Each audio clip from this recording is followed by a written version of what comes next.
I still remember the first night I slept in that house. I thought I was starting a new life. I didn't realize I was walking into a storm I wouldn't escape for years. I still remember the road that led to that house. Funny thing is, back then, it just felt like another road. Just another place life was taking me. At the time, it didn't feel like anything important. Easy. Just another night, in another place, starting what I thought was a new chapter of my life. I remember standing in the doorway for a moment before going in. The air smelled different inside, like old wood and something I couldn't quite place. Back then I told myself it was just nerves. Anyone would feel nervous moving somewhere new. I kept telling myself that this was a fresh start, that things were finally going to be different. The house was quiet that night, too quiet. I remember lying in bed, staring at the ceiling, listening to the sounds of the wind outside. Every once in a while, the walls would creak, the way old houses do. At the time, I didn't think much of it.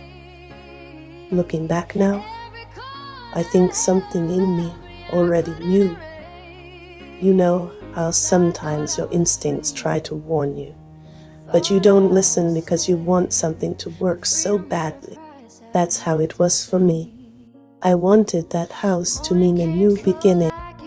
I wanted to believe that the life waiting for me there would be safe and normal and full of the kind of love people talk about when they say everything will be okay.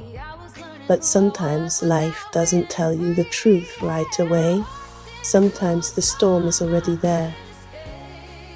You just don't see it yet. Sometimes it waits.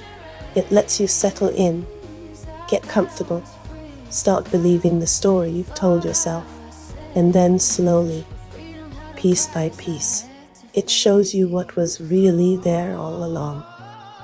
I didn't know it that night, lying there in that quiet room, listening to the wind outside the house.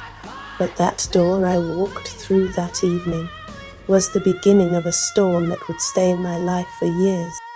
And if I had understood that back then, I might have turned around before I ever stepped inside. Looking back now, the moment I stepped through that door, my life quietly changed in ways I wouldn't understand for years.